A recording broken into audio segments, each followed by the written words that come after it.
Hi all. Today we are going to see the topic beans in Spring Basics. This is Mukundan Raghavan. First we will see what is bean.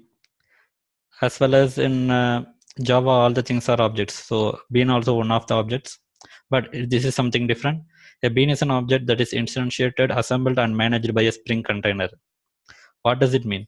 So in class we will create the objects by using the new operator. But here, before getting into the framework, the objects will be created and it will be saved in the container. So whenever the user wants, that objects can be used in later stages.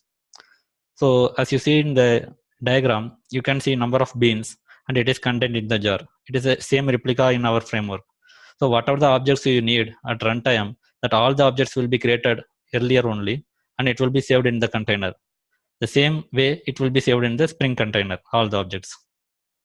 In other words, the bean can be told as special type of POJO because along with POJO concepts, additionally we have some other rules to be followed to become a bean class.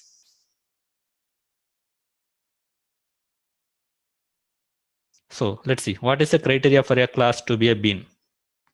So any class can be a bean if it follows following rules. It should implement serializable interface.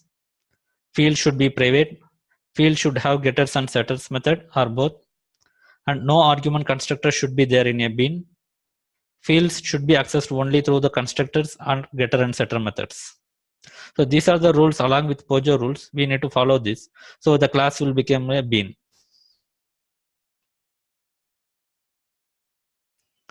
Next, we will see the sample bean. In this bean sample, you can see it implements the java.io.serializable and all the variables in this class are private, and these private variables will be accessed through the public getter and setter methods, and it has the no argument constructor as well. So it completes all the requirements for a bean, so it became a bean class. Conclusion of beans. So what is beans we saw? Again, beans is an object only, but it has to follow some other rules. So what are the rules we saw is it should implement the serialization. It should have only the private members, and it should have the no argument constructor. And the field should be accessed through only the setters and getter methods as well as with constructors. So this is one of the main terminology in the Spring framework. In later videos, we will see other terminologies for the Spring framework. Thanks for watching. Thank you all.